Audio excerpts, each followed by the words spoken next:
Yang ketiga itu ada yang namanya kerajaan 1000 tahun. Ada namanya kerajaan 1000 tahun. Ada saya akan bahas juga nanti sedikit, walaupun sedikit-sedikit. Yang keempat, Bapak Ibu dan saudara-saudara, ada yang namanya langit baru dan bumi baru. Nah, tentu saja ada namanya surga dan neraka. Itu yang akan saya bahas dalam beberapa menit ke depan. Tapi Bapak Ibu dan saudara-saudara, ada beberapa cat atau gambar yang saya ambil. Mudah-mudahan waktu gambar itu ditampilkan, Bapak Ibu bisa dengan fokus melihat. Nah, di share screen juga ya, di itu ya, di share juga kepada yang slide-nya maksudku, yang PPT-nya ya. Oke, baik. Dapat saya kontrolasi dulu, mungkin boleh. Oke, Bapak Ibu dan saudara-saudara, berbicara tentang eskatologi dari dua suku kata. Yang pertama, eskatol. Eskatol itu artinya apa? Akhir atau terakhir. Kalau logos, ada yang tahu logos? Angkat tangan dulu kalau ada yang tahu logos. Logos. Angkat tangan dulu kalau nggak angkat tangan. Oke, baby. Ilmu atau pengetahuan? Beng-beng. Beng-beng kan mendingan di sini. Iya, benar deh. Kadang-kadang penyegaran pagi-pagi itu penting. Oke. Ya, kalau panitia langsung di sini. Panitia siap aja di situ ya. Dari sekarang sini nanti maju waktu habis. Panitia langsung sama ke BB. Jadi karena eskatol itu akhir, logos itu ilmu, ya, atau perkataan juga bisa, maka eskatologi berarti apa? Ilmu yang berbicara mengenai hal-hal tentang atau berkaitan akhir zaman. Itu eskatologi. Kalau di dalam buku eskatologi disebutnya sebagai masa depan dunia, ya, ditinjau dari sudut pandang Alkitab. Artinya masa depan dunia ditinjau dari sudut pandang Alkitab. Jadi ke depan masa depan dunia nanti berdasarkan Alkitab perlu dipelajari. Kalau kita nggak mengerti, itu kita nggak bisa menata orang kita sebagai orang Kristen. Nah, kita perhatikan di sini yang berikut, yaitu ada kekekalan masa lampau, ya, kekekalan masa lampau itu dalam pilihan, tapi juga yang kedua ada kekekalan masa depan. Nah, Yesus menjembatani antara kekekalan masa lampau, ya, dan kekekalan masa yang akan datang. Kenapa Yesus menjembatani? Karena manusia terganjal dengan apa? Dosa. Ya, perhatikan baik-baik Bapak Ibu dan saudara. Jadi manusia terganjal dengan dosa. Manusia terganjal dengan dosa. Karena itu perlu sekali ada yang menjembatani, yaitu Yesus Kristus. Ya, saya tidak akan bicara banyak mengenai apa Yesus Kristus yang menjembatani menjadi jalan pendamaian. Saudara saya kira sudah paham dan akrab sekali, hampir tiap minggu, hampir tiap Natal bicara tentang Yesus Tuhan Juru Selamat yang mati di kayu salib menebus dosa kita. Amin Bapak Ibu. Jadi artinya bahwa Yesus yang menjadi jalan pendamai manusia yang berdosa dengan kematian dan pengobaran Yesus Kristus dan kita percaya kepada Yesus, maka jembatan yang putus tadi karena dosa itu bisa tersambung melalui iman kepada Yesus Kristus. Itu. Oke. Yang berikut.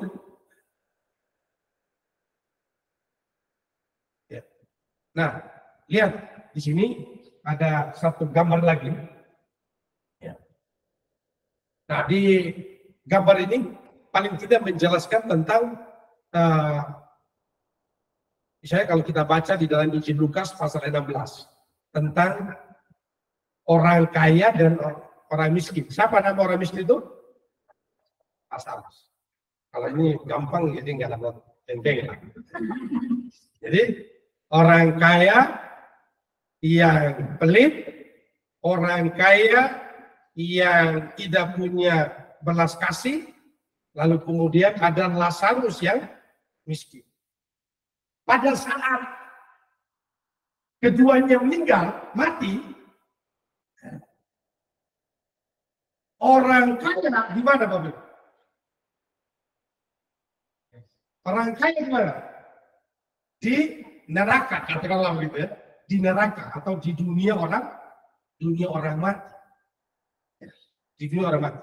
Sedangkan Lazarus di mana? Di pangkuan Abraham. Lazarus berada di pangkuan Abraham.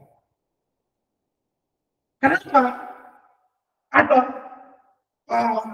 rugi yang seperti ini, Bapak Ibu Saudara? Ini menunjukkan kepada kita bahwa memang ada neraka, memang ada surga. Paham di situ ya? Memang ada neraka, memang ada surga. Itu sama. Yang kedua, memberitahu kepada kita bahwa surga bukan soal miliknya orang kaya. Juga surga bukan melulu miliknya orang miskin. Tapi apa? Surga berbicara tentang orang yang percaya Yesus. Kedua, berikutnya lagi. Mengapa harus di pangkuan Abraham? Mengapa tidak di pangkuan Elia aja? Ini kadang-kadang gitu ya. Mengapa di pangkuan Abraham? Jelas firman Tuhan berkata, baik di kitab Lukas pasal 19 ayat 9-10 maupun di dalam Galatia 3 ayat 29. Bahwa jika kau milik Kristus, percaya Yesus Kristus, maka itu adalah keturunan Abraham dan engkau berhak menerima janji Allah. Jadi ada berkat yang berkelanjutan yang diterima bagi saya dan saudara-saudara yang percaya kepada Tuhan. Dan ketika saudara beriman, entah saudara orang kaya atau saudara orang miskin, saudara-saudara kalau beriman kepada Yesus Kristus, maka di pangkuan Abraham tempatnya. Tapi kalau tidak percaya, saudara-saudara, sudah miskin tidak percaya lagi, ya kan? Sudah miskin tidak percaya lagi. Tempatnya di mana? Di neraka, seperti orang kaya kan? Atau saya balik lagi, sudah kaya, pelit lagi. Tempatnya di mana? Neraka. Ini ya. Ini di dalam Lukas, dalam Injil Lukas. Itu yang kita bisa belajar. Nah, soal saya juga ingin sampaikan sedikit. Ya, dalam bahasa Yunani, kata neraka itu di dalam Alkitab itu ada beberapa penggunaan ternyata dalam bahasa Yunani tentang neraka. Jadi yang pertama itu Thanatos. Thanatos itu artinya kematian. Nah, kematian itu semua orang, Bapak Ibu dan Saudara. Jadi kalau di dalam kita membaca Alkitab kita temukan tentang kematian itu, kalau dia Thanatos berarti kematian. Semua kita mengalami yang namanya kematian. Tapi juga ada yang kedua, Hades. Hades ini dia sama dengan di dalam konteks perjanjian lama yang disebut dengan Sheol, Ibrani dalam bahasa Ibrani. Sheol dan Hades itu sama katanya. Jadi artinya apa? Alam maut atau tempat kematian. Jadi, alam maut atau tempat orang yang mati. Nah, saudara-saudara yang dikasih oleh Kristus, waktu saudara membaca kitab 1 Korintus pasal 15 tentang kebangkitan, dia menjelaskan, Paulus menjelaskan tentang kebangkitan tubuh, kebangkitan. Yesus bangkit, maka orang yang percaya pun akan bangkit. Yesus bilang di dalam ayat 55-54, saudara, hai maut di manakah sengatmu? Maut telah ditelan, saudara. Itu menggunakan kata Hades, saudara. Menggunakan kata Hades. Jadi saudara-saudara yang dikasih oleh Kristus memberikan semacam kesimpulan sementara bagi kita bahwa kalau kita tidak percaya Yesus, sesungguhnya kita di dalam dunia orang mati. Ya, udah anaknya kita ke dunia orang mati kalau tidak percaya Yesus. Tapi begitu kita percaya Yesus, maka kita akan pindah, saudara. Kita akan pindah dari kematian kepada hidup. Hidup, mengerti Bapak Ibu? Jadi percaya Yesus, maka itu yang disebut tadi menjembatani. Menjembatani. Percaya Yesus, maka yang tadinya kita berjalan ke dunia orang mati, saudara, dengan iman kepada Yesus Kristus, maka kita langsung berbalik arah. Kita tidak jalan ke dunia orang mati lagi, tapi kita kembali kepada Yesus Kristus, yaitu kepada kehidupan yang benar, kepada kehidupan yang benar. Jadi saudara-saudara yang dikasih Yesus Kristus, itu juga menggunakan anak sebenarnya. Tapi ada yang ketiga. Yang ketiga ini adalah Gehenna. Ini hanya ada di dalam kitab Wahyu, kata Gehenna itu. Yaitu apa artinya? Neraka jahanam.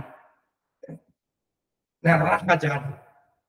Alkitab juga mengatakan bahwa di sana terdapat ketak dan ratap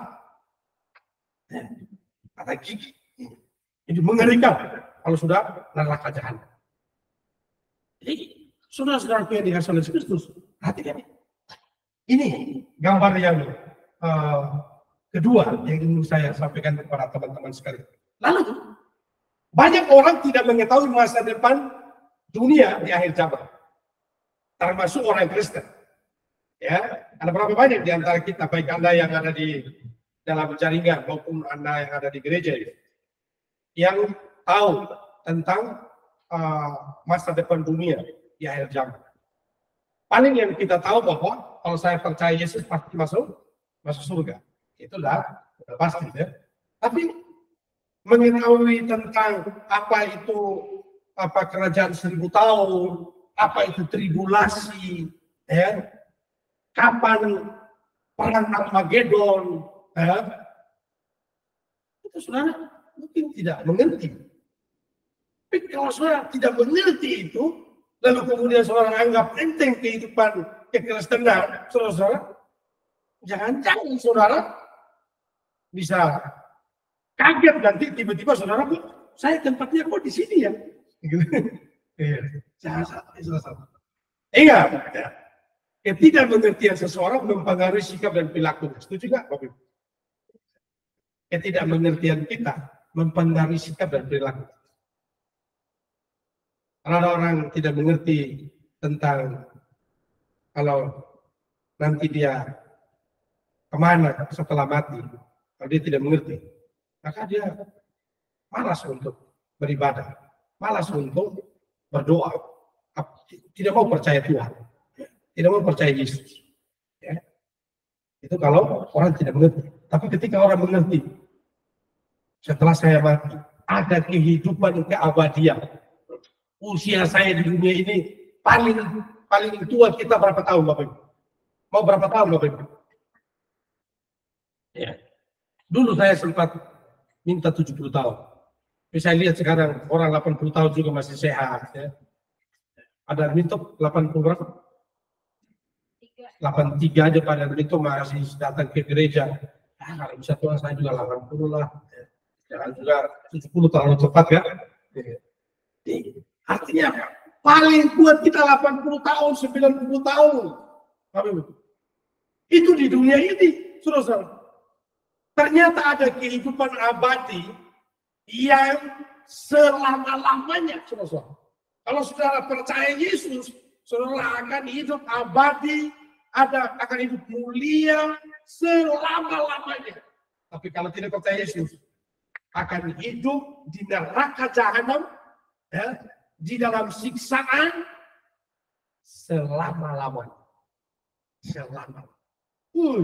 Ngeri ya. Karena itu saudara, kita tidak mau. Saya sendiri tidak mau berada di siksaan. Saya tidak mau dalam neraka. Ya. Lihat kondisi neraka. analogi Lukas 24 orang kaya. Apa yang terjadi di sana Bapak Ibu? Ya panas, mati juga nggak mati. Coba kalau mati selesai, aman kan? Ini dia mati nggak mati, tapi dia berteriak terus, sakit terus, kekurangan air. Ya. Coba kekurangan air langsung mati nggak apa-apa, ini enggak.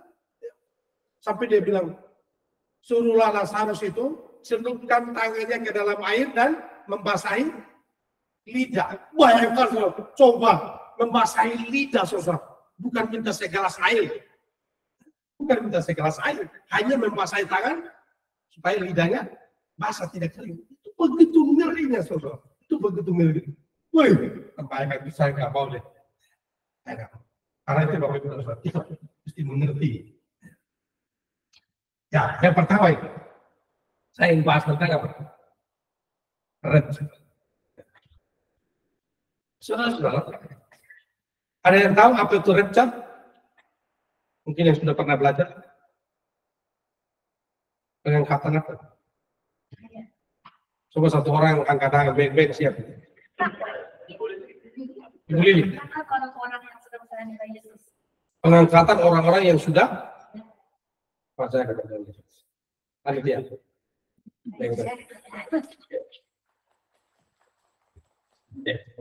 Jadi Raja adalah pengangkatan orang-orang yang sudah percaya kepada Tuhan Yesus.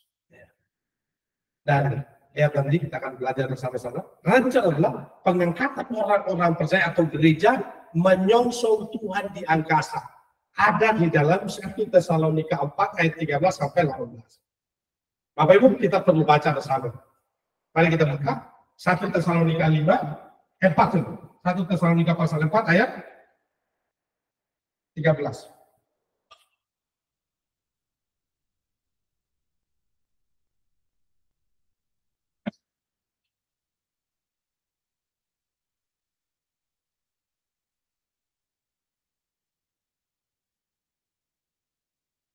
Satu Tesalonika 4 di ruang Zoom siapa? Di ruang Google Meet? Bisa saya lihat orang di ruang Google Meet?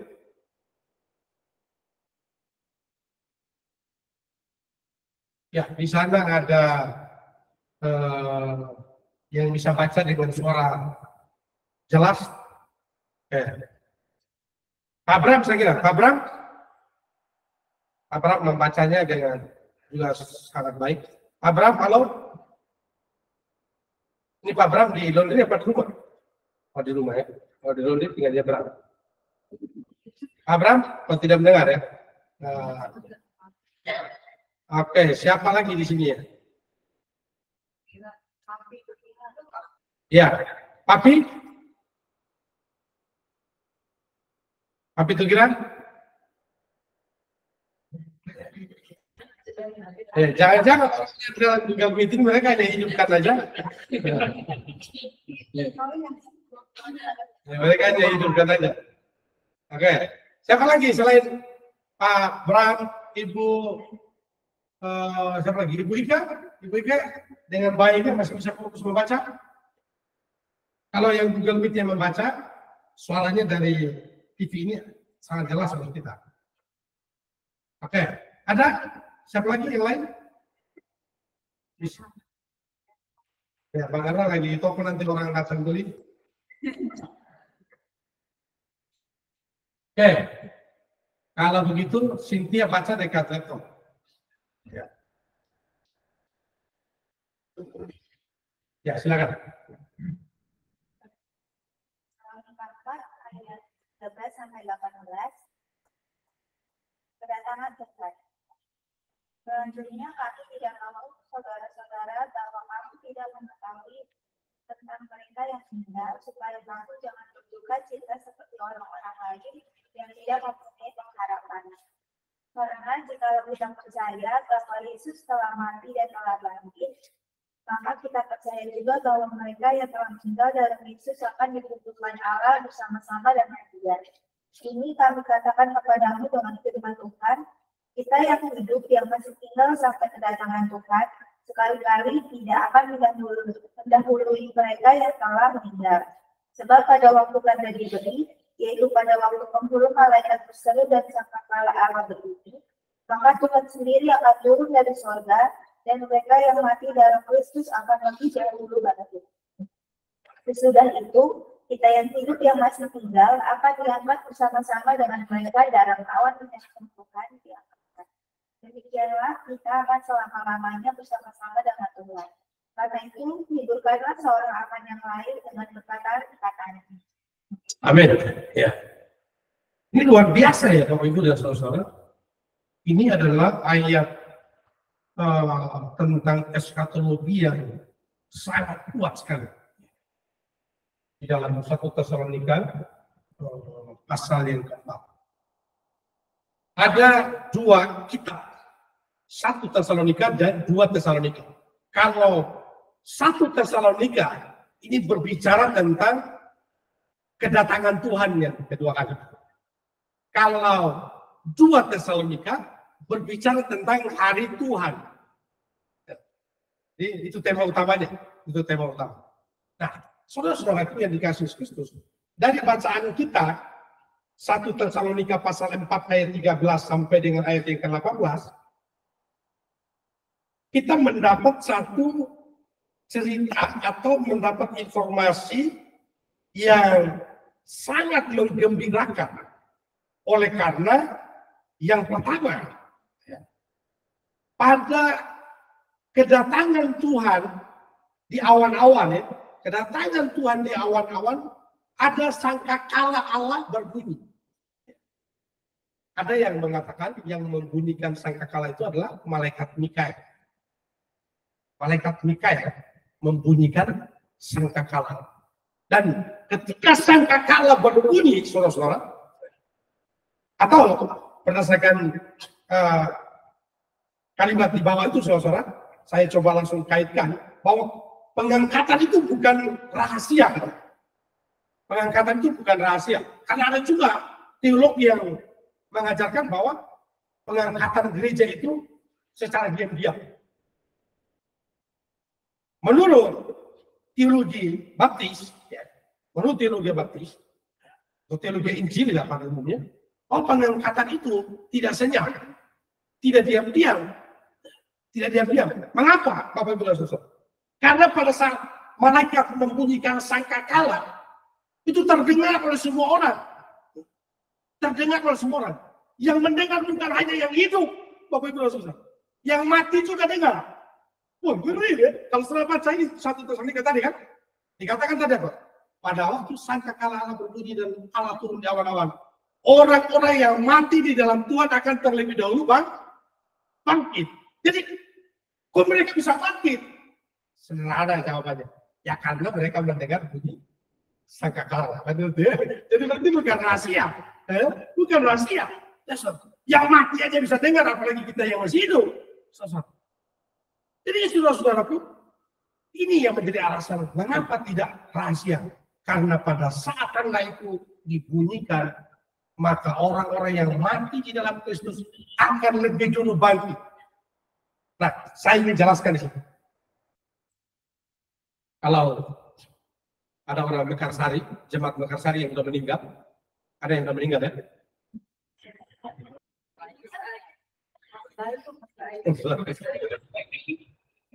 Ya.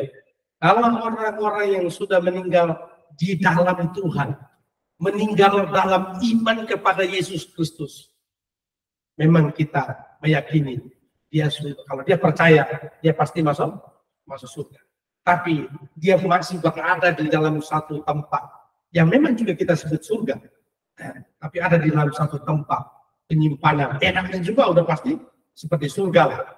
Ya, seperti surga. Ini untuk memudahkan kita menjelaskan.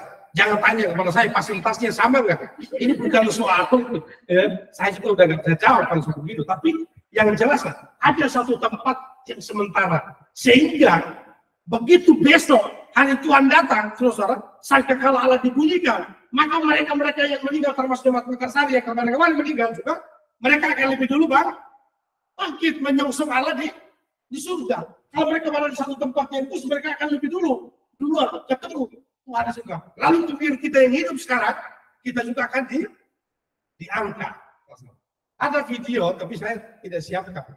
Ada video bicara tentang pengangkatan. Kalau pengangkatan adalah orang yang percaya ketika hari Tuhan itu datang, kalau Allah berbunyi, pengangkatan terjadi atau rapture terjadi, maka seperti sekarang Pak Dokter ini lagi duduk di kursi ini, Pak Dokter. Kalau pengangkatan Pak Dokter, baju Pak Dokter dan celana Pak Dokter yang bagus sama jam tangan yang mahal itu akan ketinggalan.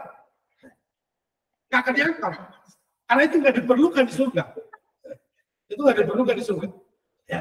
Tiba-tiba kita lihat ke belakang, ini ada celana dan kemeja Pak Dokter sama jam sama handphonenya semua cincin segala macam. Orangnya kemana? Dia udah ke surga. Tapi kalau Pak Ernest,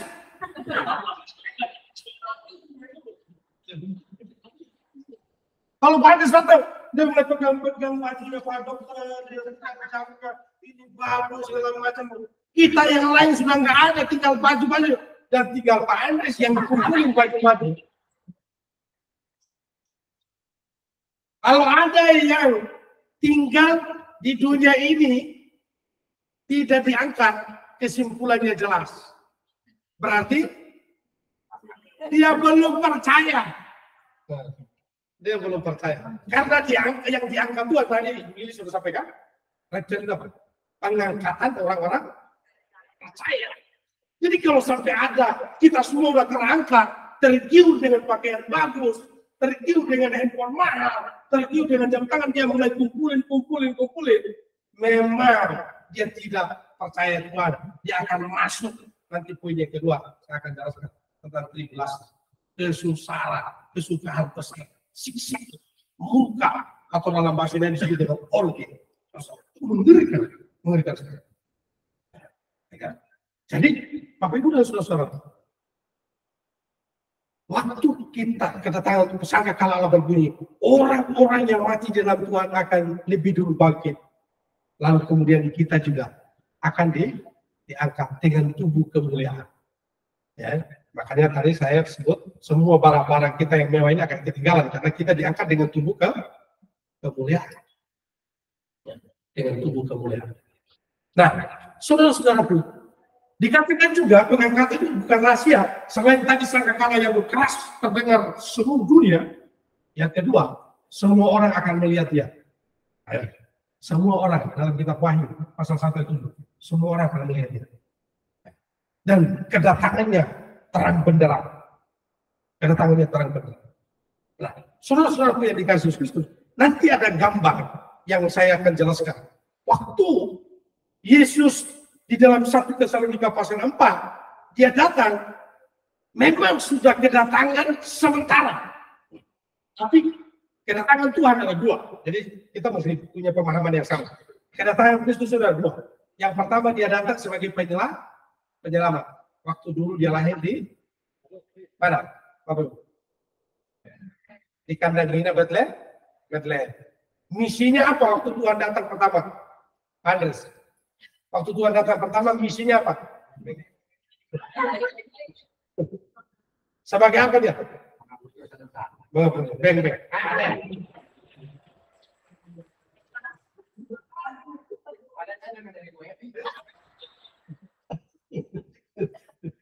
Ya. Jadi Yesus datang ke dalam dunia sebagai penyelamat. Dia menyelamatkan kita manusia dari dosa. Dan dia datang yang kedua kali. Dia sebagai hakim. Dia datang sebagai hakim. Dan kedatangan Kristus itu ke dalam dunia, ke bumi. Nah pertanyaannya Bapak Ibu Saudara, waktu dia datang ke awan-awan, apakah sudah datang? Walaupun kita lihat, itu yang saya bilang tadi, kedatangan sementara. Tapi bagian dari periode datangan yang kedua. Karena nanti waktu kedatangannya yang kedua, betul-betul dia sampai ke bumi. Nanti kita akan hadap. Saudara-saudara yang dikasih Yesus Kristus, setelah kebangkitan Tuhan Yesus Kristus, semua orang yang mati dalam Tuhan, ini masuk ke Firdaus. Mengapa saya menggunakan kata Firdaus? Seringkali juga disebut sebagai surga. Mengapa disebut Firdaus? Ini hanya untuk mengantisipasi kalau ada pertanyaan. Waktu Yesus disalibkan, Bapak Ibu dan Saudara masih ingat? Ada dua penjahat ya, di samping. Adalah penjahat. Nah, salah satu penjahat, dia bilang apa? Yesus, ingatlah akan aku. Ya. Jika engkau datang yang kedua. Lalu kemudian Yesus bilang apa? Hari ini juga engkau akan bersama-sama dengan aku ke taman. Jadi artinya apa? Orang yang percaya Yesus sudah pasti ke surga. Entah itu namanya Firdaus, entah itu namanya tempat yang khusus. Saudara, saya tidak terlalu persoalkan itu. Saya hanya mengambil kesimpulan bahwa tempatnya memang mulia, indah permai. Ya. Tempatnya indah dan mulia, serta indah permai. Berarti enak, jangan khawatir. Jangan khawatir. Ini saudara-saudaraku yang dikasih Kristus. Tapi yang tidak percaya bagaimana? Saudara, akan mengalami kebinasaan. Akan mengalami namanya siksaan. Yohanes 3:16 saya kira tahu semua ya. Karena begitu besar kasih Allah akan dunia ini. Barang siapa yang percaya akan memperoleh hidup yang tidak percaya akan binasa. Yang tidak percaya akan binasa. Jadi jelas di sini. Nah, ini gambar yang kelihatannya rumit, saudara-saudara. Tapi saya coba berusaha untuk menjelaskan gambar ini. Bisa dilihat ya, Bapak Ibu. Karena saya masih bicara tentang topik yang pertama tadi, pengangkatan, Bapak Ibu, bicara tentang pengangkatan, maka saya mau berangkat dulu. Kalau saudara baca pada di sini, saya tidak bisa menggunakan ini di sini, karena dia tidak. Ada kata suci di sini ya. Saudara perhatikan ini, kata suci, lalu kemudian juga ada suci di sana kan. Nah, lihat itu baik-baik. Alkitab itu luar biasa, sistematis. Kejadian pasal 1 dan kejadian pasal 2, manusia pradosa. Artinya apa? Manusia belum dijamah oleh dosa. Itu yang disebut dengan suci. Itu yang disebut dengan suci. Tapi kejadian pasal 3, kejatuhan manusia dalam dosa. Dari kejadian pasal 3 sampai kepada Wahyu pasal 20, ini yang disebut dengan bergulat dalam dosa. Tapi Wahyu 21, Wahyu 21 sudah langit baru dan bumi baru. Wahyu 22 surga. Surga atau langit dan bumi baru. Jadi sudah suci lagi. Jadi tidak ada lagi dosa di sana. Tidak ada lagi dosa di sana. Saudara-saudara yang dikasih Kristus. Kejadian 3. Ini masalah besar. Karena manusia sudah jatuh dalam dosa. Sudah ada jurang pemisah antara Allah yang suci dengan manusia yang berdosa. Si iblis sudah memisahkan manusia dari Tuhan. Dan dia berkuasa. Iblis berkuasa. Maka di dunia ini iblis berkuasa. Meskipun dia tidak maha kuasa, tapi dia berkuasa. Saudara-saudaraku yang dikasih oleh Kristus, tadi saya bicara tentang rapture. Lihatlah, Bapak Ibu dan saudara-saudara, waktu kedatangan Tuhan yang kedua kali, ada tulisan tribulasi. Saudara lihat ada tulisan gereja. Bapak Ibu, lihat ya, yang di tengah-tengah ini. Perhatikan kalau mana yang pengangkatan gereja. Sudah baca, sudah temukan kata pengangkatan gereja? Oke. Nah, saya mau fokus di sini. Saya mau fokus ini. Waktu saudara mengalami pengangkatan, waktu saudara orang-orang yang beriman, yang percaya kepada Tuhan, mengalami pengangkatan dengan tubuh kemuliaan, ada dua hal yang Anda alami. Nanti saya akan kembali ke gambar tadi, karena gambar tadi belum selesai. Ada dua hal yang Anda dan saya alami waktu saudara mengalami pengangkatan. Apa yang pertama, Bapak Ibu? Pengadilan Kristus sekaligus pemberian mahkota. Ya. Pengadilan Kristus sekaligus pemberian mahkota. Lalu kemudian yang kedua apa? Pesta anak domba. Di akhir nanti ada selain saya bicara tentang mahkota. Pemberian mahkota. Saya sengaja sampaikan di saya taruh di bagian belakang. Tadi di awal saya sudah kasih tahu bahwa saya tidak terlalu sistematis menempatkannya, tapi saya mengikuti alur berpikir saya. Saudara-saudaraku yang dikasihi Kristus, dua hal yang terjadi pada saat kita meninggalkan dunia yang fana ini, lalu kemudian kita berada di surga. Dua hal yang terjadi, yaitu yang pertama ada pengadilan Kristus sekaligus pemberian mahkota. Pengadilan ini tidak berbicara tentang nanti kalau dia salah dipindahkan ke bumi, enggak lagi. Tapi pengadilan ini fokusnya pemberian mahkota. Ada 5 mahkota yang dikatakan oleh Alkitab.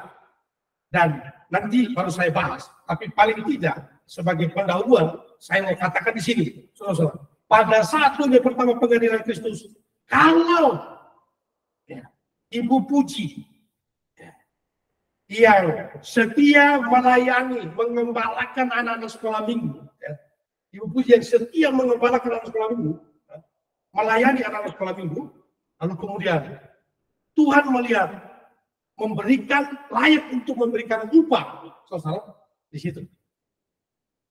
Di situ pemberian upah. Lalu waktu mahkota itu atau upah yang diberikan oleh Tuhan itu sudah diberikan kepada kita. Itu untuk apa, saudara? Ini yang kedua, tahap yang kedua, yaitu pesta anak domba.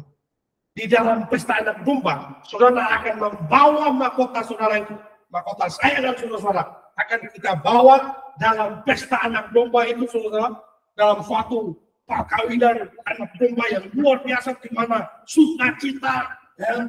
Lalu kemudian kita bisa angkat wajah kita, membawa mahkota kita dengan bersukacita bersama-sama saja. Ini bagaimana saudara yang tidak punya mahkota sama sekali. Saudara memang ikut dalam pesta itu, saudara. Saudara ikut dalam pesta itu, tapi saudara hanya pelangap longo. Saya pelangap longo, lihat. Wih, pantas bawa mahkota. Pantas bawa mahkota. Cepat bawa mahkota. Lalu kemudian kita yang lain, ya coba dulu ya, saya mau melayani di gereja ya, coba dulu ya, saya menolong ya, apalagi coba dulu ya saya menginjili ya, tapi itu semua udah terlambat, udah tinggal pelangap-pelongo. Memang juga surga susah. Itu yang Pak Kris Martika sebutnya sebagai apa? Kita memang masuk surga, tapi di surga kita mau jadi tukang sapu, di surga kita sebagai penonton, pelangap pelongo, atau kita sebagai orang yang memang berperan penting. Kita ambil contoh aja sama-sama. Mungkin contohnya tidak terlalu sempurna. Di gereja kita aja, di gereja kita.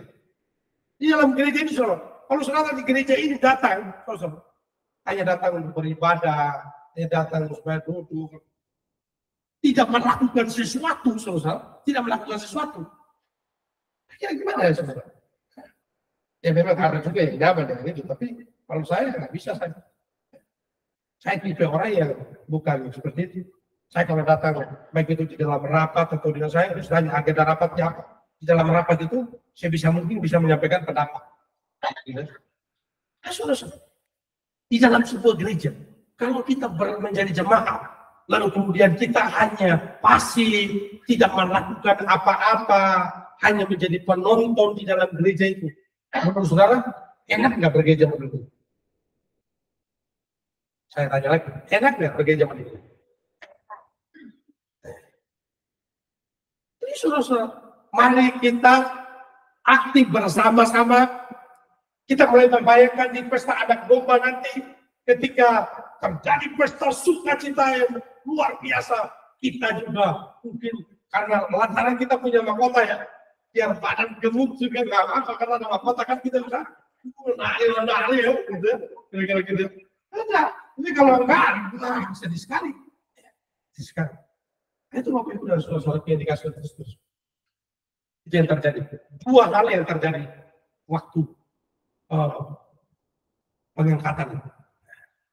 Nah, nanti sesudah pesta anak domba dalam Wahyu pasal 19 itu baru Tuhan datang. Nah, nanti saya akan bahas itu yang disebut dengan kedatangan Kristus yang kedua kali. Permulaan kerajaan 1000 tahun dan perang Armageddon. Perang Armageddon. Iblis dikalahkan, naga besar itu dikalahkan. Nah, kita lihat. Saya ingin kembali ke gambar itu. Ya. Jadi ada PADA itu artinya pengadilan anak domba, pesta anak domba Allah. Yang paling atas itu di bawahnya surga itu adalah pengadilan Kristus. Pengadilan Kristus itu artinya memberikan mahkota. Pemberian mahkota. Kalau kemudian pemberian mahkota itu akan mempersiapkan kita masuk kepada periode berikutnya, yaitu pesta anak domba. Sesudah itu baru anak yang turun ke bawah itu kakak lempar juga kedatangan Kristus yang kedua kali. Nah, saudara-saudara yang dikasih putus, saya bicara yang ke poin yang kedua. Setelah pengangkatan, Pak Tommy, ini pertanyaannya ditampung dulu, nanti di sesi kedua atau kalau ada sekarang yang mau bertanya, dikasih kesempatan, sesi 2. Bapak Ibu, catat pertanyaannya berkaitan dengan rapture tadi. Saya lanjut di poin yang kedua, yaitu pretribulasi. Ya. Pretribulasi artinya apa, Bapak? Peristiwa pengangkatan orang percaya dengan tubuh kemuliaan sehingga terhindar dari apa? Kesengsaraan besar yang dijelaskan dalam kitab Wahyu. Ya. Jadi pretri artinya apa? Sebelum kesengsaraan. Namanya pretri. Kalau saudara punya kartu halo, namanya kalau kartu halo pas kabayan. Nah, ada namanya prabayar. Nah, pre itu podoe. Jadi artinya apa? Sebelum. Jadi sebelum kesusahan, sebelum penyiksaan, sebelum kesengsaraan, udah terangkat itu. Jadi kalau ada pertanyaan, kenapa harus diangkat? Karena kita tidak akan mengalami namanya penyiksaan. Akan ada yang mengalami penyiksaan seperti tadi. Kalau kita yang lain sudah terangkat, ada yang punya baju-baju lah segala macam lah misalnya. Itu berarti apa? Dia akan masuk ke namanya tribulasi. Nah, ini yang saya mau jelaskan kepada teman-teman sekalian. Lihat sini. Nah, tribulasi itu terjadi selama 2 periode. Periode pertama 3,5 tahun. Periode kedua 3,5 tahun. Ini belum neraka, tapi ini sudah seperti neraka. Ini belum neraka, tapi sudah seperti neraka. Kenapa Pak Pendeta bilang begitu? Namanya juga tribulasi, artinya apa? Siksaan besar, kesukaran besar. Namanya siksaan sama kesukaran besar, mana ada yang enak? Betul Bapak Ibu? Bisa membayangkan itu ya? Jadi kalau saya bilang ini memang belum neraka, tapi seperti sudah menjadi neraka, iya. Karena yang berkuasa di sana adalah si naga besar, si ular tua, antikris, 3 ini sudah. 3 yang berkuasa. Mereka yang berkuasa. Jadi naga besar, si antikris, pengajar-pengajar sesat ini, nabi-nabi palsu, dan juga setan. Ini mereka yang berkuasa di sini. Jadi mereka akan menyiksa, mereka akan memerintah, mereka akan melakukan apa yang menurut mereka itu baik. Mereka memang jahat, mereka akan lakukan penyiksaan 3,5 tahun. Pertanyaannya, mengapa Pak harus dibagi 3,5 tahun, 3,5 tahun? Saudara, orang yang masuk ke sana, tubuh jasmani, ingat baik-baik ya, yang masuk kerajaan, yang masuk ke tribulasi adalah orang yang dengan tubuh misalnya yang kita sekarang ini, yang masuk tribulasi, lalu kemudian tidak terangkat, berarti dia masuk seperti tadi. Kalau saya kasih contoh, izin Pak Andres ya, kasih contoh Pak Andres lagi. Jadi misalnya Pak Dokter ini sudah terangkat, Pak Andres masih ada, Ibu Maria udah terangkat, Pak Andres itu masih berkeliaran. Berarti apa? Pak Andres masih dengan tubuh jasmani, Ibu Maria sudah tubuh kemuliaan. Ibu Maria di atas melakukan dua hal tadi. Apa hal yang kedua tadi, Bapak? Iya, penerimaan mahkota ya, dan pesta anak domba Allah. Pak Andres dari bawah dengan penyiksaan 3,5 tahun pertama. 3,5 tahun pertama. Tapi dengan tubuh jasmani dia masuk dengan tubuh jasmani. Yang memerintah di sana, yang berkuasa di sana 3 tahun.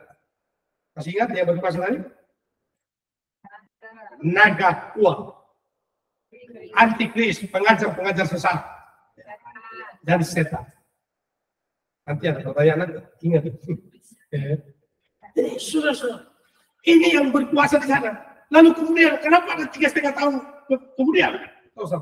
Nanti kita akan lihat di sini. Ini saudara. Dalam Wahyu pasal 11 ayat 3-12. Di situ dikatakan bahwa dalam 1260 hari kemudian ada saksi yang turun. Ada saksi yang turun. Saksi yang kedua, karena simbolik ya, secara simbolik diartikan mereka memiliki kekuatan yang menghentikan hujan. Siapa yang menghentikan hujan? Sampai tidak hujan selama 3,5 tahun. Ibu yang siapa, Bu?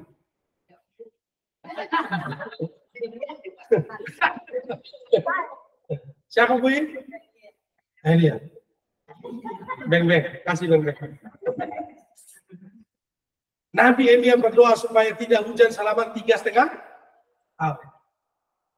Lalu kemudian di situ juga dikatakan mengubah saksi yang kedua, yang mengubah air menjadi darah. Siapa? Masih ingat pula? Siapa? Musa. Karena itu, dua saksi, yaitu Nabi Elia dan Musa, akan turun di hari setelah 1260 hari. Mereka akan turun dua saksi. Apa tugas mereka? Mereka akan menginjili. Mereka akan memberitakan Injil. Barang siapa yang percaya, walaupun sudah masuk dalam kerajaan tribulasi tadi, kemudian seperti Pak Andres tadi, contoh Pak Andres, mohon maaf Pak Andres. Pak Andres mulai menyesal, Tuhan aku sungguh menyesal. Tuhan, kenapa Tuhan selama ini kok saya tidak percaya kepada Engkau. Hari ini mata saya terbuka Tuhan. Istri saya udah di surga Tuhan. Saya kok masih di sini. Saya mau ikut istri saya Tuhan. Saya mau percaya. Meskipun 3 tadi yang menyiksa dia tetap percaya kepada Tuhan. Begitu dua saksi, Elia dan Musa memberitakan Injil. Pak Andres, dia mau percaya Tuhan Yesus. Pak Andres masih punya peluang untuk masuk ke kerajaan 1000 tahun. Tapi dengan tubuh jasmani. Ibu Maria turun dengan tubuh kemuliaan. Di situ kira-kira. Saudara, saya ingin menyampaikan kembali ke sebuah peristiwa pengangkatan. Jadi orang-orang yang percaya diangkat supaya tidak mengalami penyiksaan. Itu yang saya bilang tadi. Kita tidak mau disiksa. Betul ya? Kita tidak mau susah. Kita tidak mau diperbudak oleh 3 makhluk tadi. Kita tidak mau. Mengapa antikris? Antikris itu adalah memang pengajaran yang tidak, yang bertentangan dengan Yesus Kristus. Dia mengajarkan kesesatan, mempengaruhi orang supaya tidak percaya Tuhan. Itu cirinya antikris. Dan tempat mereka bukan di surga, tempat mereka di dalam neraka. Jadi kembali lagi ke sini, di tribulasi, saya ingin mengarahkan pandangan saudara ke tengah-tengah masa tribulasi. Tribulasi 3,5 tahun paruh pertama, 3,5 tahun paruh kedua. Lalu kemudian seperti tadi, ketika saksi itu turun, lalu kemudian Elia dan Musa memang ada juga, ini sedikit intermezzo. Ada juga mengenai dua saksi itu, katanya Elia dan Henok. Ada dua saksi itu. Karena Elia kan tidak mati kan, dia terangkat ke surga. Ada yang kedua, Henok juga kan tidak mati. Jadi dua saksi itu yang akan turun nanti, karena dua-duanya kan memang belum mati. Kalau saya sih nggak persoalkan mau Elia dan Henok atau Musa dan Elia. Yang jelas kan Elia tetap ada gitu. Iya. Tapi bukan Elia ya, ini Nabi Elia. Yang sampai saudara juga, wah ini Elia yang ini gitu. Saudara-saudara yang dikasih oleh Kristus. Setelah 7 tahun genap, ya, dan di dalam Wahyu pasal 19 itu, Yesus datang yang kedua kali ke dalam dunia ini. Ya. Yesus datang kedua kali dalam dunia ini. Waktu pengangkatan, dia kan, rapture itu kan dia tidak turun sampai ke bumi, tapi dia sudah datang. Ya. Meskipun dilihat, saudara, menjemput sale-salenya, tapi dia belum sampai ke bumi. Itu yang disebut dengan sudah kedatangan yang kedua sementara. Ya. Sementara, untuk menjaga aman. Karena ada juga yang mengatakan bahwa itu sudah datang. Karena bagaimana nanti di akhir tribulasi kan dia datang sampai ke bumi. Bukan kedua kali, 3 kali. Untuk menghindari ini, memang kedatangan yang kita definisikan adalah kedatangan ke bumi. Ya, kedatangan ke bumi. Maka kalau kedatangan ke bumi, maka sesudah selesai tribulasi, maka Yesus akan datang.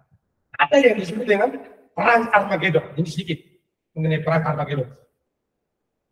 Di perang Armageddon, ketika saksi menyampaikan Injil Kristus, seperti tadi Elia dan Musa menyampaikan Injil Kristus. Di sana 3 makhluk tadi juga tidak diam. Antikris, ya, lalu kemudian naga tua dan setan juga bekerja luar biasa. Dikatakan dalam kitab Wahyu, yang tidak memiliki tanda pengenal antikris, ya, dia akan bisa dibunuh, bisa disiksa. Pokoknya penderitaan. Dan terjadi ketika Yesus turun sebagai raja di atas segala raja dalam perang Armageddon itu. Dia akan menghancurkan kuasa dari naga pesatan, naga tua tadi. Atau menghancurkan kuasa dari setan. Dia menghancurkan kuasa dari setan. Lalu kemudian setan itu diikat, Bapak Ibu dan Saudara, dirantai kata Alkitab. Setan itu dirantai, lalu iblis dirantai kan, saudara? Iblis dirantai selama 1000 tahun. Selama 1000 tahun dia dirantai. Lalu di dalam kerajaan 1000 tahun disebut sebagai kerajaan Salom. Kerajaan Salom, kenapa disebut kerajaan Salom? Kerajaan damai, sejahtera. Karena simbolis tidak mengganggu lagi sana. Ya. Tidak ada lagi iblis yang menggoda kita supaya jatuh dalam dosa. Tidak ada lagi. Ya. Kita memerintah bersama dengan Kristus dalam kerajaan 1000 tahun. Tapi simbolis sudah diikat selama 1000 tahun. Dirantai gitu. Berdasarkan Alkitab kita Wahyu. Memang selesai di ujung kerajaan 1000 tahun. Dilepaskan seketika katanya. Dilepaskan seketika. Tapi kemudian dia dibuang lagi ke neraka jahanam bersama dengan pengikut-pengikutnya. Bersama dengan pengikut-pengikut. Kalau saudara pengikutnya, ya udah. Makanya ada pertanyaan, apakah neraka diciptakan untuk manusia? Ada pertanyaan begitu. Neraka bukan diciptakan untuk manusia. Neraka diciptakan untuk si setan, naga besar, ya, ular tua itu neraka untuk dia. Tapi kalau ada manusia yang lebih memilih mengikuti setan, lebih memilih mengikuti pengajar-pengajar sesat, si naga tua tadi, maka tempat di mana naga tua berada, di situ dia berada. Begitu. Jadi neraka itu bukan untuk manusia. Neraka itu bukan untuk saudara-saudara. Bukan untuk saya, bukan untuk saudara. Tempat kita Tuhan sediakan di surga. Amin. Tempat kita di surga. Tapi kalau saudara memilih mengikuti setan, maka tempat di mana setan berada, yaitu di neraka kan tempat dia kan, kita juga akan berada. Oke. Lalu iblis sudah dikalahkan, lalu perang Armageddon sudah. Saya ingin melanjutkan di setelah pretik ada 2 saksi. Nah, saya ingin menjelaskan di sini. Ada juga pertanyaan, ada juga pemahaman yang begini. Ini saya sengaja aplikasi. Ada namanya pre-trip, ada mid-trip, ada post-trip. Nah, ini perlu saya sedikit jelaskan. Kalau pre-trip, pengangkatan orang-orang percaya supaya tidak mengalami kesusahan. Tapi ada yang mid-trip. Mid-trip itu artinya bahwa dia memiliki pemahaman bahwa ya sebenarnya kita harus mengalami dulu kesusahan. Baru kita diangkat. Kita mengalami dulu kesusahan baru diangkat. Ada juga post-trip. Post-trip itu artinya apa? Jadi sesudah selesai kesukaran, Tuhan baru datang ke dalam dunia, baru kita bersama-sama dengan Dia. Nah, untuk mid-trip dan post-trip itu bukan pengajaran orang baptis. Itu bukan pengajaran orang baptis. Pengajaran orang baptis adalah pre-trip. Mengapa pre-trip? Kita percaya Tuhan supaya tidak dihukum. Betul Bapak Ibu? Kalau tohnya kita dihukum, lah apa bedanya kita dengan orang yang tidak percaya? Mendingan kita tunggu aja dulu nanti setelah udah merasa disiksa, dihukum, lalu Quran mustahil, kalau butuh dan deh. Jadi begitu kan? Kira-kira begitu. Jadi pemahaman kita. Pengangkatan sebelum penyiksaan. Jadi, kalau saudara, saya maunya disiksa itu mengalami kesusahan dulu, baru saya mau diangkat oleh Tuhan. Ya itu berarti saudara punya pemahaman yang berbeda. Punya pemahaman yang berbeda. Saya ingin memagari saudara, saya ingin meyakinkan saudara, supaya saudara tidak mengalami kesusahan itu. Hari ini percaya. Kita tidak mau mengalami kesusahan. Kita mau hidup damai.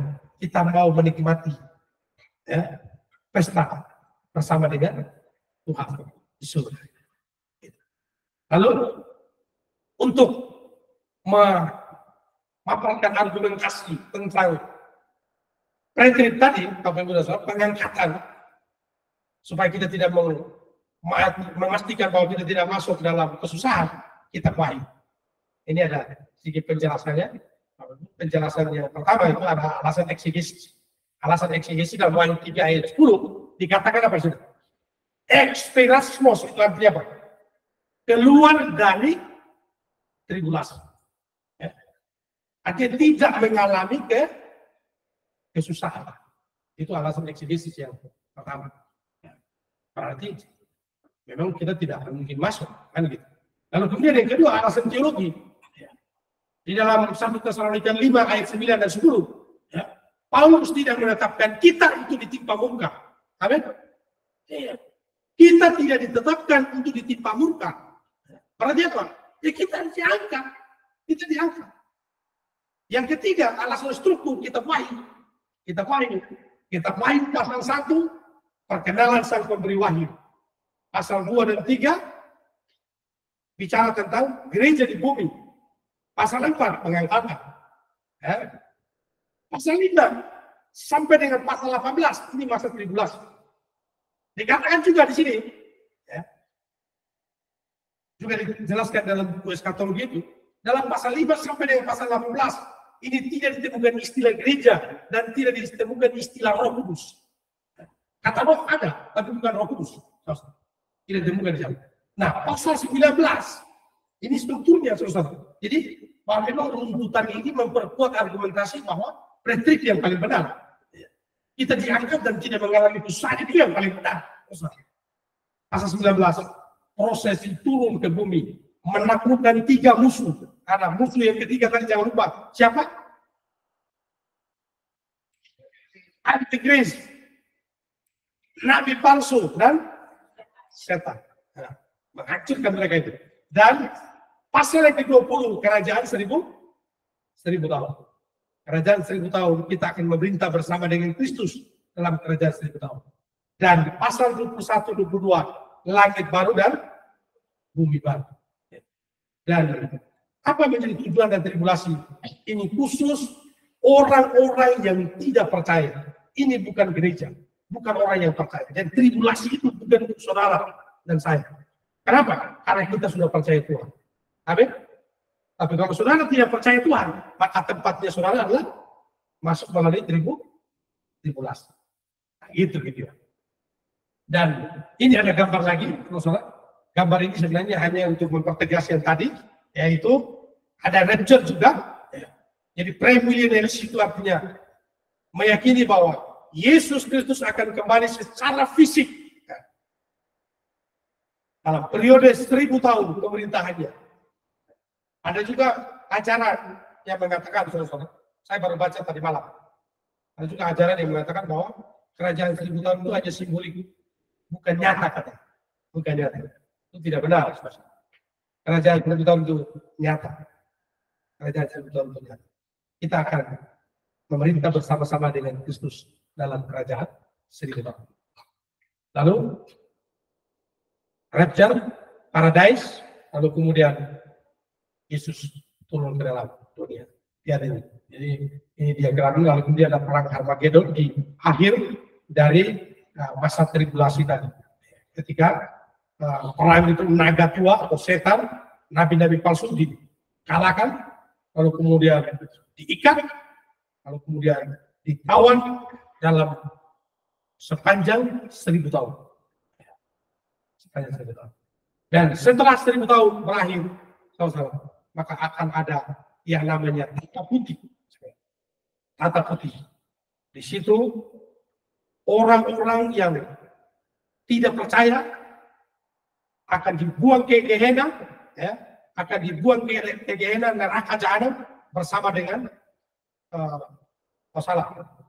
di neraka itu iblis naga putih akan dibuang bersama dengan orang-orang yang mengikuti dia.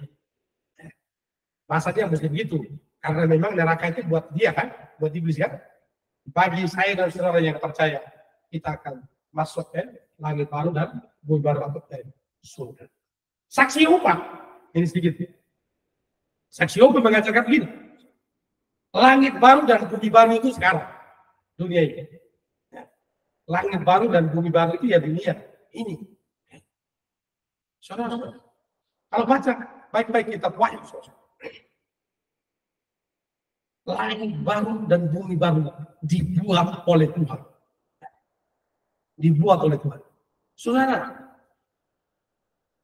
kalau Tuhan mencipta dengan firman saja langit dan bumi jadi, tidak ada yang mustahil.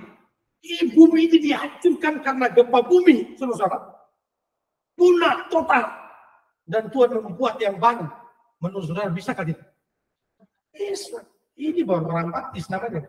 Ya. Jadi saudara-saudara, jangan kita membatasi kuasa Tuhan. Oh, langit baru dan bumi baru ya ini udah ini. Ini yang nanti. Saudara-saudara, menurut saya langit baru dan bumi baru dibuat Tuhan, saudara-saudara. Kalau Tuhan menghancurkan semua ini, saudara-saudara, lalu kemudian Tuhan membuat yang baru, bisa dalam sekejap. Tidak ada yang mustahil dari itu. Bisa. Jadi saya berkeyakinan bahwa langit baru dan bumi baru indah, enak, beda dengan yang sekarang ini. Jangan membayangkan, oh langit baru dan bumi baru seperti Cisalak, seperti Mekarsari. Wah, bukan, saudara. Pasti lebih bagus. Amin. Karena itu kita merindukan kesana. Oh Yerusalem, ada lagu itu. Kota mulia, ku rindu ke sana. Nah, gitu. Jangan bilang bring, oh Cisalak. Tinggalkan Cisalak. Nah, saya juga sengaja tampilkan ini. Siapa tahu nanti ada yang bertanya. Saya sudah menjawab. Kalau saudara melihat bahwa apakah ada penyelam keselamatan di dalam PL?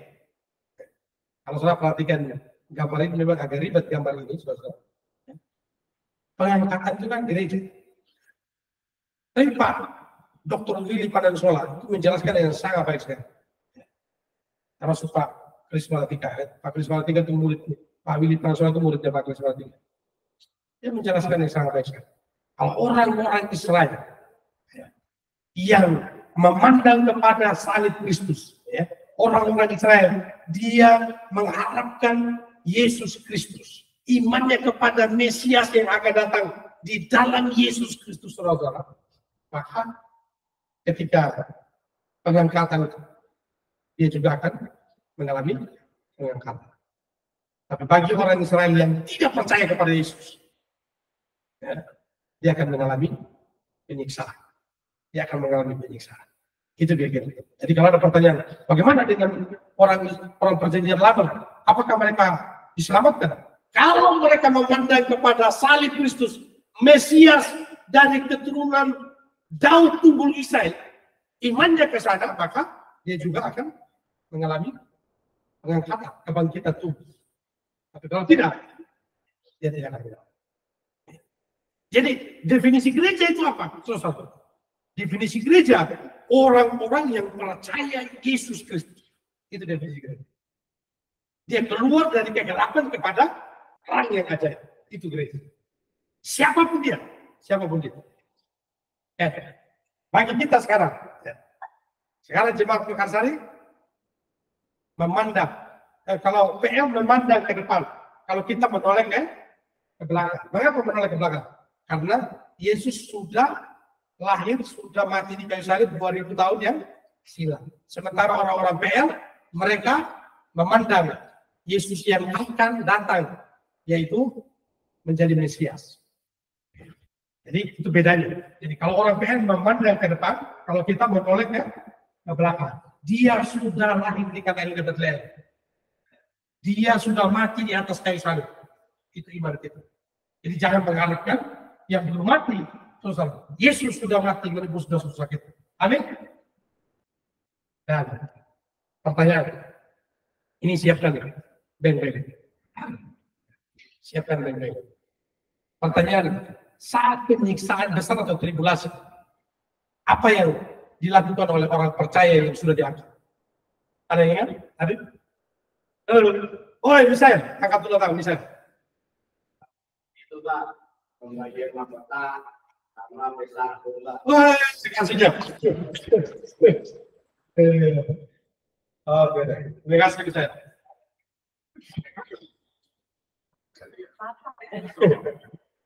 Nah, saudara, ini juga dapat hadiah. Anda bisa jelaskan kepada saya, bedanya hadiah dan upah. Ibu Siska. Kalau hadiah itu kasih karunia gitu pemberian, tapi kalau upah biasanya hadiah dulu. Kasih dulu. Beda, saudara. Hadiah itu adalah pemberian cuma-cuma atau kasih karunia, keselamatan yang datang dari Tuhan. Tapi kalau upah, mahkota dapat karena saudara menginjil. Saudara dapat mahkota karena saudara melayani Tuhan.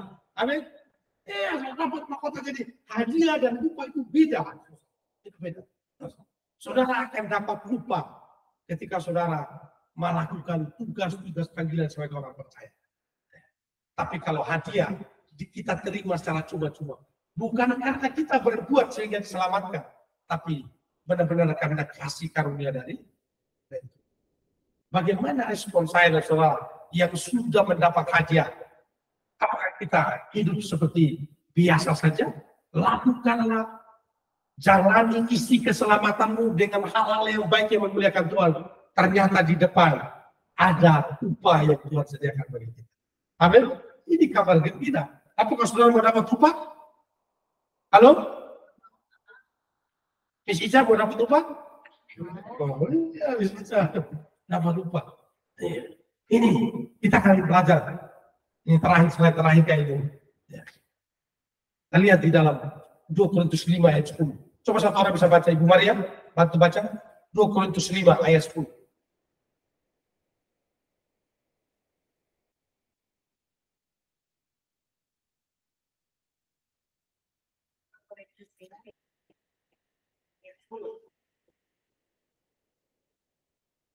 Sebab kita semua harus menghadap takhta pengadilan Kristus, supaya setiap orang memperoleh apa yang patut diterimanya sesuai dengan yang dilakukannya dalam hidupnya ini, baik ataupun jahat. Iya.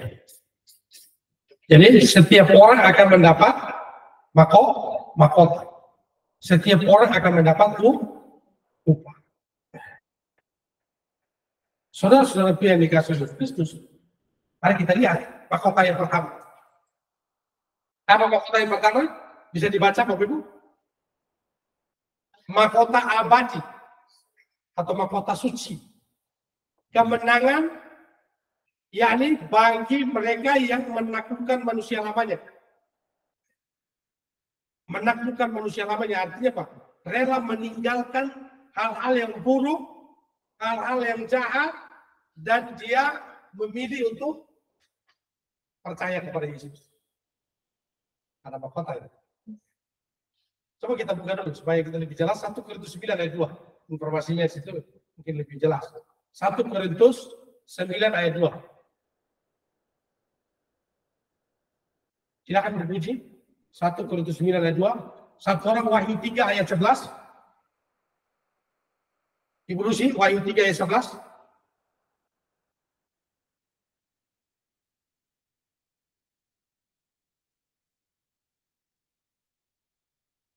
Ya, baca. 1 Korintus 9 ayat 2.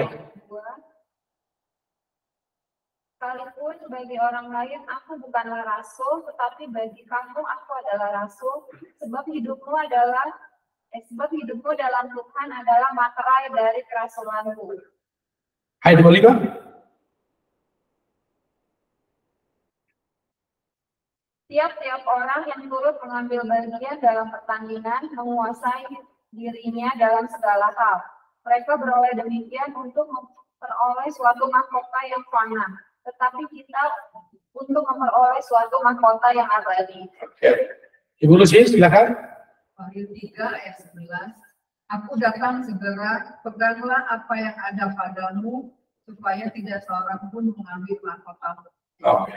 Berarti ini bicara tentang mahkota abadi, mahkota kesetiaan. Ya. Pegang. Yang kedua, mahkota yang kedua. Apa mahkota yang kedua? Mahkota sukacita bagi pemenang jiwa. Silakan aja baca. 1 Tesalonika pasal 2 ayat 19. Mahkota sukacita bagi yang memenangkan jiwa. 1 Tesalonika 2 ayat 19. Sebab siapakah pengharapan kami atau sukacita kami atau mahkota kemegahan kami di hadapan Yesus Tuhan kita pada waktu kedatangannya kalau bukan kami. Oke. Jadi mahkota kemenangan jiwa. Jadi pada saat saudara dan saya membawa jiwa kepada Tuhan, ada mahkota. Jadi membawa orang datang kepada Yesus, ya, ada mahkota. Gereja kita ini kan sebenarnya gereja dengan tema gereja kita apa Bapak Ibu? Visinya? Gereja yang misioner. Gereja yang misioner berarti sesuai dengan amanat agung itu. Berarti kita mesti melaksanakan amanat agung. Dan itulah yang dikehendaki oleh Yesus Kristus waktu dia terangkat ke surga. Pergilah jadikan semua bangsa. Waktu kita membawa jiwa kepada Tuhan, ada mahkota. Ada mahkota.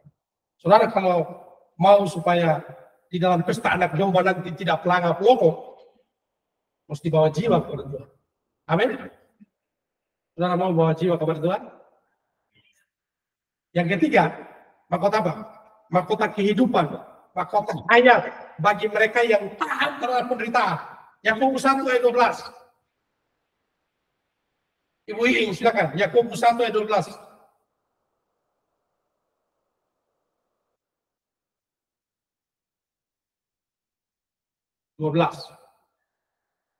Suaranya agak keras supaya yang di jaringan juga dengar. Yakobus 1 ayat 12. Pengujian dan cobaan. Berbahagialah orang yang bertahan dalam cobaan, sebab apabila dia sedang tahan uji, dia akan menerima mahkota kehidupan yang dijadikan alat kepada barang siapa yang mengasihi dia. Amin. Barang siapa yang uji, dia akan mendapat mahkota. Kepada barang siapa yang kepada barang siapa yang mengasihi dia. Jadi Bapak Ibu dan Saudara, ada mahkota kehidupan bagi kita yang tahan dalam penderitaan. Jadi walaupun hidup kita menderita di dalam Tuhan, menjadi orang Kristen, kok hidup susah, saudara, jangan langsung saudara bilang, oh jangan-jangan saya belum percaya. Saudara sudah percaya, tapi saudara bisa saja diizinkan Tuhan untuk menderita. Sungguh-sungguhlah di dalam iman saudara. Tapi berdoa juga supaya penderitaan ini jangan terlalu lama, kan begitu ya? Jangan juga jadi merasa enak dalam penderitaan. Berdoa supaya penderitaan ini berlalu.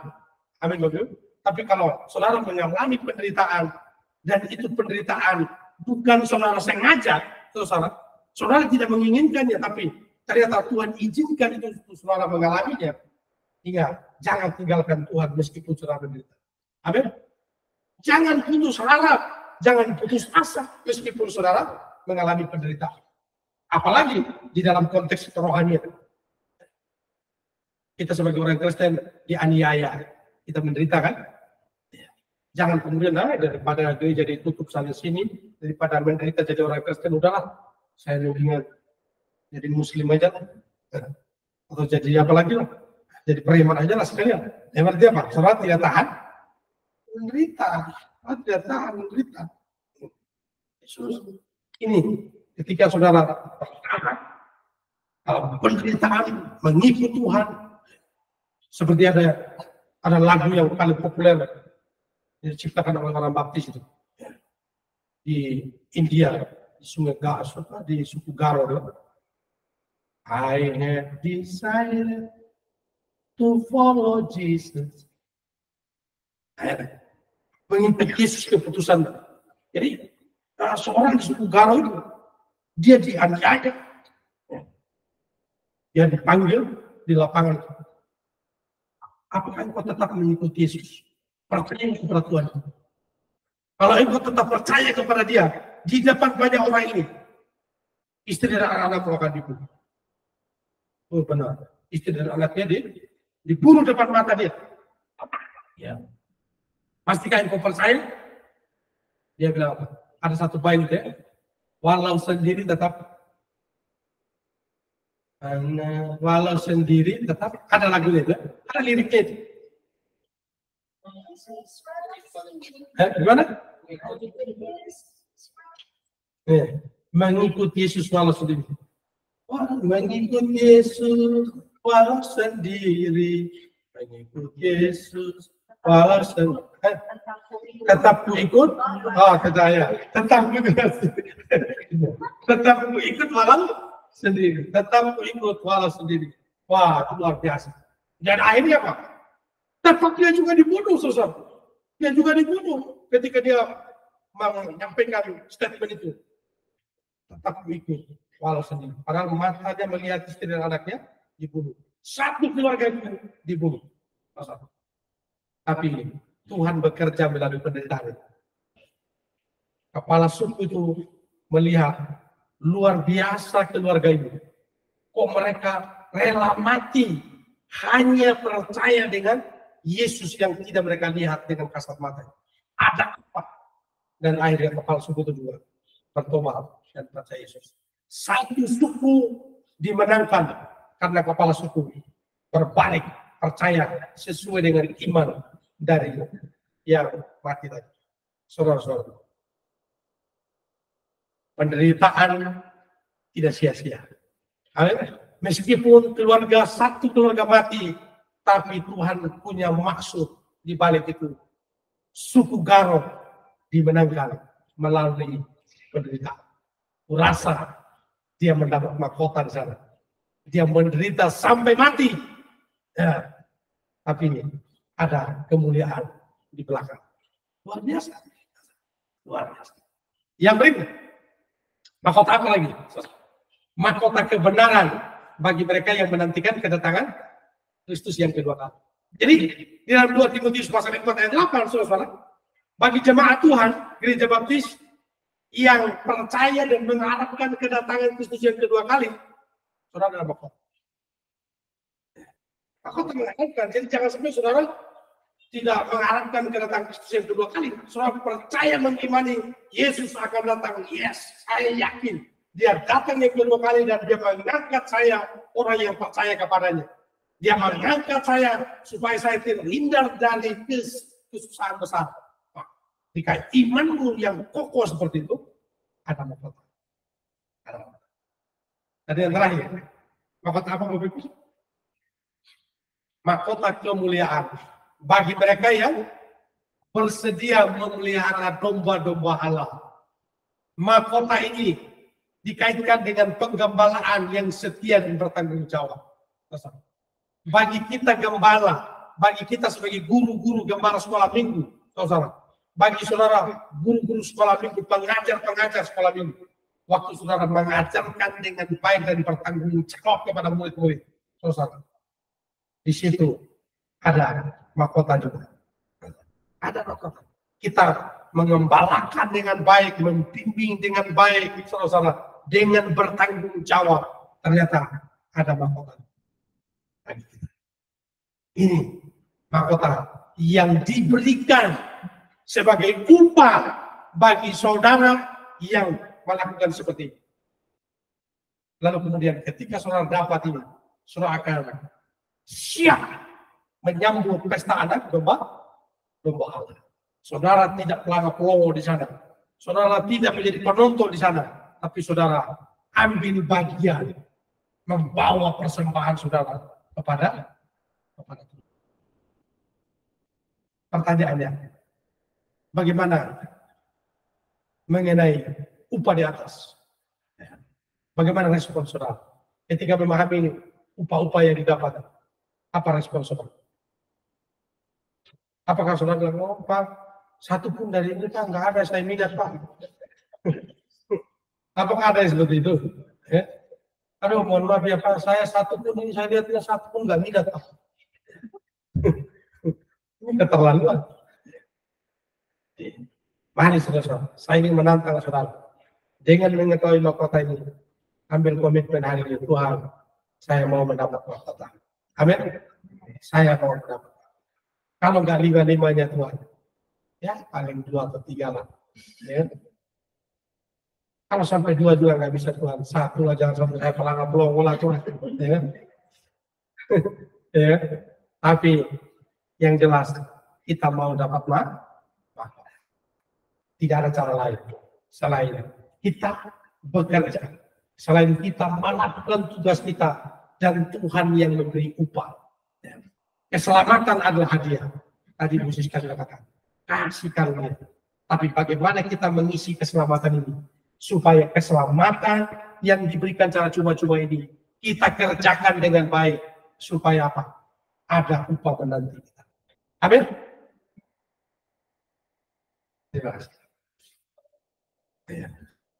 Sampai di sini untuk sesi pertama Pak Tommy. Tepuk tangan dulu bro. Tolong yang tadi baca-baca tadi Bu Wali, Iing, Bu Puji, siapa-siapa yang baca kitab tadi? Kasih.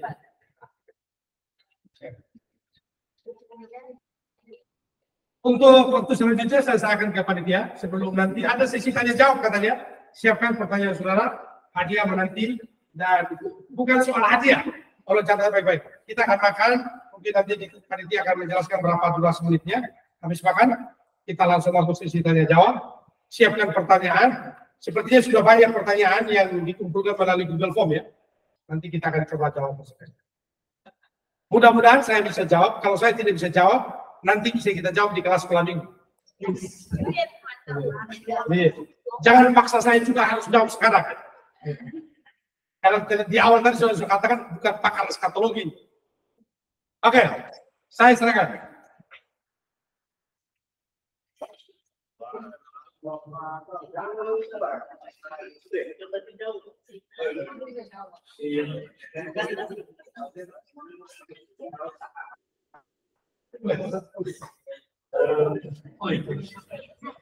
Oke,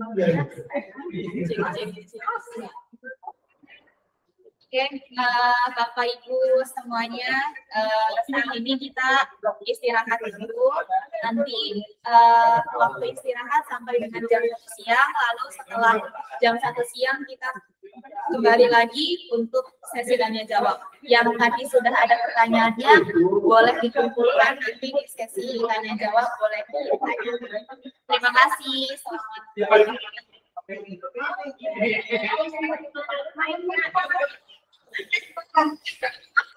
Jangan ada orang